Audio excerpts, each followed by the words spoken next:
PA'd for a little while for Roger Corman. I think he paid, something like $300 a week.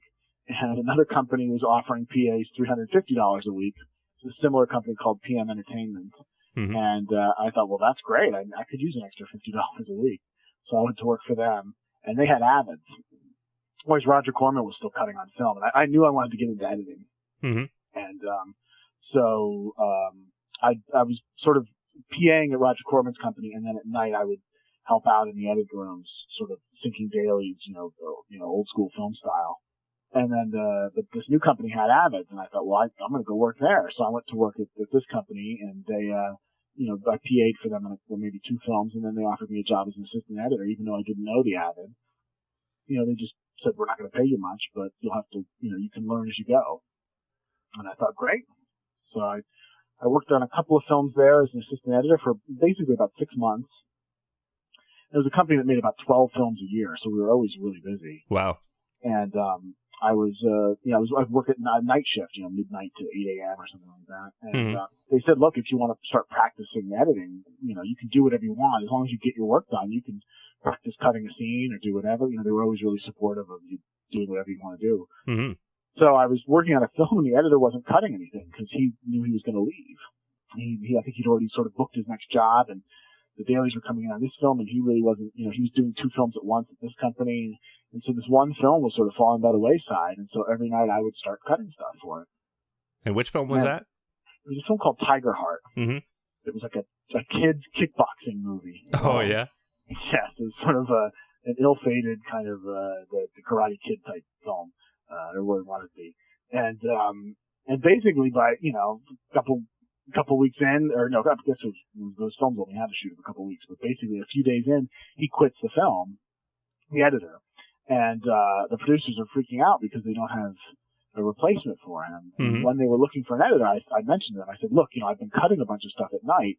At least you can use that stuff. When your new editor comes in, he can use the stuff. And I thought, well, that's what was going to happen. Maybe they would. I was just hoping they would at least take a look at my stuff, and in the future it would lead to stuff. Well, they took a look at it and they said, you can finish the film. and that was it. That's great. Yeah, they didn't give me a pay raise. They were still paying me as an assistant editor. But they let me finish the film, and then that led to from then on I was an editor there. Wow, and now you're listed as a director of post-production on that one. Yeah, that was a made-up title they would make up. They had there that was kind of basically the company never liked the directors that much that worked for them, or they didn't seem to like having them in post. Mm-hmm. The directors never got a director's cut, and they never went to the mix, and they never supervised ADR. They never did any of the stuff that the director would normally do on a film. So essentially, the editor had to do everything. Once the film arrived at post, you did everything there. You did the whole. It was your show from then on, from there on out.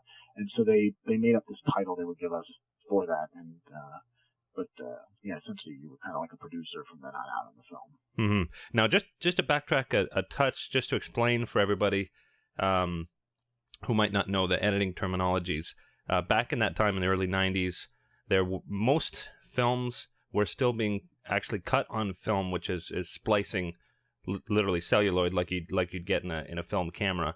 Yeah. And there was a movement happening at the same time that editing was happening on computer. And that was a big deal, but it was really expensive back then. And so when you talk about editing on Avid, how Roger Corman was still working on film, but this new company was working on computer. So that was obviously a new technology that was really important going forward. Yeah, it was really, I lucked out with that because, essentially I learned that technology right at the beginning. And so it just, I caught that wave of change and never really had to be an assistant editor very much. I mean, sometimes I wish I had been an assistant editor on some nice films and worked with some great editors, but instead I had some interesting experience on some really strange movies. Yeah. And so explain how that went to, you started your first TV show editing around that time, LA Heat? Yeah, same company. They basically, like I said, they would shoot 12 action films a year. And these were sort of, action films that stars, Don the Dragon Wilson or Anna Nicole Smith or, not really, high drama, but the action stuff they did was spectacular. They really had a great action unit. They really knew they would sort of spend all of their money on the action and they'd spend money on nothing else. Oh, yeah. And so they had this catalog of, almost 100 films after, being in business for a number of years, that had all these great action sequences. And they thought, well, why don't we capitalize on these action sequences and build a television series around it? Wow. So the show would do 5 action scenes in an hour. And they would shoot maybe 3 or 4 of them. And then one of them or 2 was stock footage. They would basically reuse an action sequence they've already done.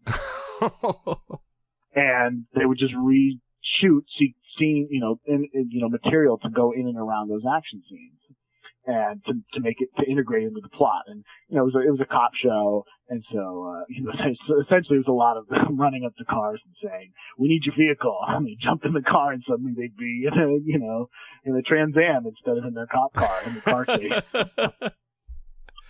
I love that but stuff. It was a great way for them to maximize their catalog, and it was a show designed for foreign television sales. And these guys had never done television before, and so they were learning it as they went.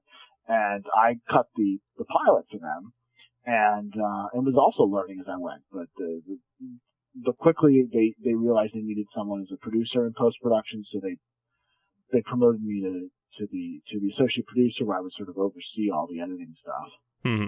And it was a complicated show because of integrating the stock footage, and so we were constantly having to go back to do pickups to make the stock footage work, or to shoot new things to just to make it seem smoother, so you couldn't tell that we were using, this footage again. And I would go and shoot that stuff. Oh, really? And so I got to know the cast well, and by the time we got into the second season of the show, the cast had lobbied for me to direct an episode. So I got a couple of episodes that second season. Wow, great. And you, Hollywood Safari, was that also with the same company? Same company. It was a show. They were putting money into it, and some other guys were producing it, and it was they were having some trouble with it halfway through, and so they pulled me off of LA Heat, and I went to Hollywood Safari. Yeah. Wow. So it sounds like it was a pretty exciting time. It was a very exciting time. I mean, I wasn't making much money, but I was 25 maybe, and doing a lot of work on stuff that nobody saw. That was the downside, was that no one really watched these shows. They weren't, they were fun, but they weren't going to be network television shows. More like syndicated kind of, I think LA Heat ended up airing on TNT, in the afternoon and stuff like that. Now, you eventually did make a break into some better known stuff. When did that happen? Well, that company sort of, that sort of formed, the company operated on foreign sales, and foreign sales started drying up. So I ended up leaving the company as it was kind of falling apart, and did a few other foreign, jobs on shows that were kind of similar kind of things. And then reality started picking up in the, around the year 2000, and I think Survivor had been on, and I thought, well, this is interesting. And as someone with an editorial background, I kind of saw the potential for editing to really be a powerful force in this sort of reality genre.